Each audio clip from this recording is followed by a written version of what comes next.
studio with our great panel. Bakari, it seems like both candidates, Donald Trump, Joe Biden, got the matchup that they probably wanted. Yes. But you as a Democrat, if you're looking at this, I'm hearing a lot of Democrats yelling on social media about how things are not so bad for Joe Biden, that Donald Trump is so weak. Do you see it that way? First, my advice is anybody that's evaluating this race needs to get off social media. That's probably first. So that's step one. First of all, you have to admit you have a problem, Abby. I mean, admit you have a problem and then address it. No. So get off social media. But this is the matchup that Democrats wanted if these were going to be the candidates. We want to run against Donald Trump if Joe Biden's going to be the nominee. It was a foregone conclusion. Joe Biden was going to be the nominee. And so bring on Donald Trump in November. There's no other candidate in the history of the United States that has this many glaring weaknesses. You have somebody, and Donald Trump actually is as good as he's going to get tonight. He only gets worse as a candidate with the trials that are coming up, possible guilty verdicts that are coming up, with his own mouth, with his own tweets. It's inevitable that Donald Trump as a candidate will get worse. And Joe Biden has the bully pulpit of the president of the United States. He has great accomplishments. What people are feeling, though, is that there is a disconnect between the accomplishments of the White House and people actually feeling those things at the dinner table and in their pockets. And the White House has to close that gap. I don't think it's a matter of communication. It's a matter of reality. And as you said, the perception people have about the economy, the perception people have about the crisis at the border, the perception people have about our foreign policy is not good. And that is a direct reflection on Joe Biden. And my good friend Bakari, I know you're Mr. Optimism and want to look at the glasses half full. But we saw this New York Times Siena poll over the weekend, and it was not good for Joe Biden. And we've seen Democrats come out and say the level of freak out amongst Democrats is at an all-time high.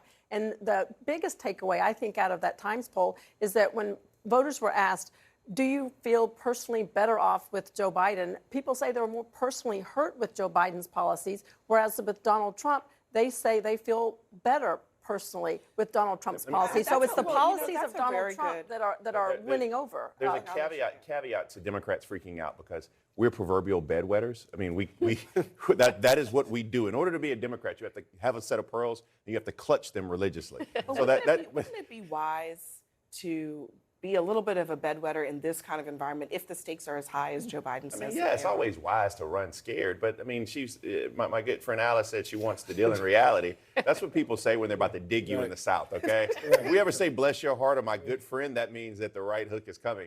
But the reality is that this president has a lot to run on. I mean, whether or not it's bipartisan successes on Capitol Hill, Infrastructure Reduction Act, Inflation Reduction Act, those type of things really matter. But you're right, and people are right when they're saying that you still have issues of kitchen table importance to many people, but this president does have successes. It's not as if he's not running on anything. Okay, so let's deal in the world of reality for a second, as Al said. Perception is not because reality is reality. If you listen, did you listen to Donald Trump tonight? Unfortunately, I did. Because I listened to Donald Trump tonight, and he was reciting a litany of things, and most of what he said was not true.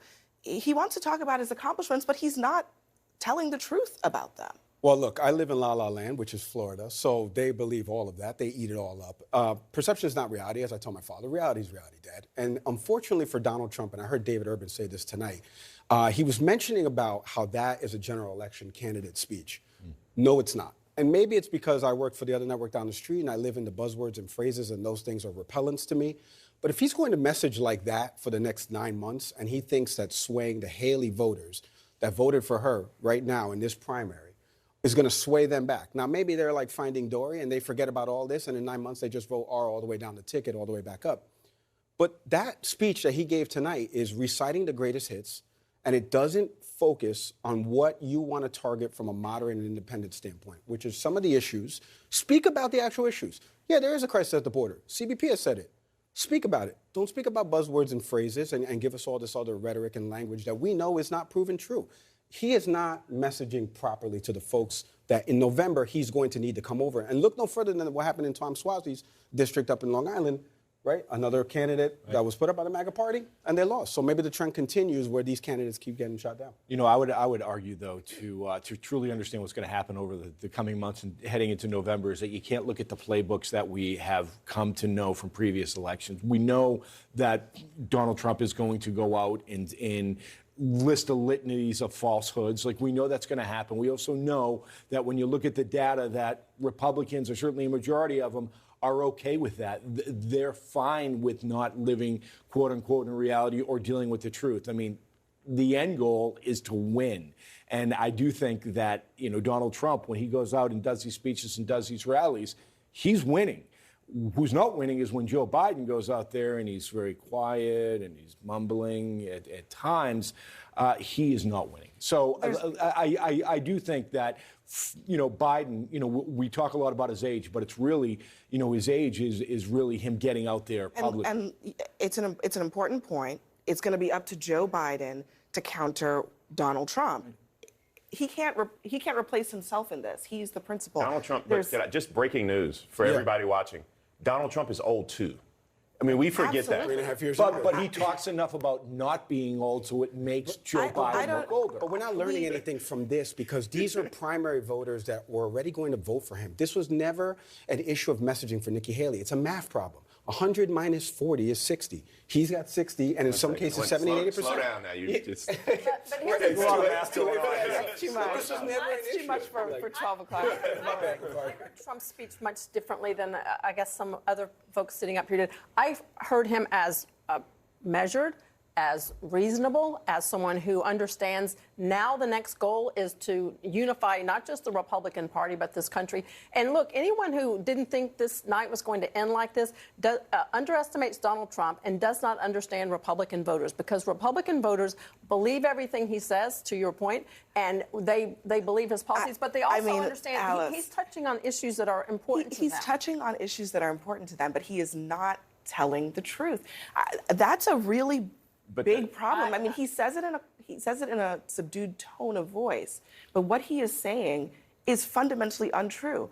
What he's talking about with the energy independence, just take that as an example. That's not true. The United States is a net energy exporter, the largest exporter of crude in the world right now. I'm telling you what Republican voters are hearing and how they are reacting by going out to the polls and voting for Donald Trump in droves. They listen to what he says with regard to immigration. And I think you're exactly right about with that. regard to foreign policy. The bar for the 45th president of the United States, the bar for Donald Trump is in hell. And we've set that for him. So anytime he comes out and he's decently subdued, or he speaks with a different tone, or he just doesn't fidget, or he doesn't fumble his words, we say, oh my God, Donald Trump is finally here now. He's being presidential, which is not the case. And to talk about Republican voters, and this is, I mean, Alice hit the nail on the head. This is a fact. A party of law and order, you know, supporting and rallying behind somebody with 90+ indictments. The Family Values Party supporting somebody that has 5 kids by 3 baby mamas. I mean, this is where we are with the Republican Party. And the question has to be, and this is politics 100. This is not a persuasion election. I keep telling people that. This is a GOTV race, and we have to see if Joe Biden's able to get those people out. It's a turnout election. Alice, I just want to say, you know, I think you are right, though. Republicans listen to Trump, and it's really music to their ears. And that's actually the main takeaway, is that he's speaking to the base that he understands probably better than anyone else. Everyone, just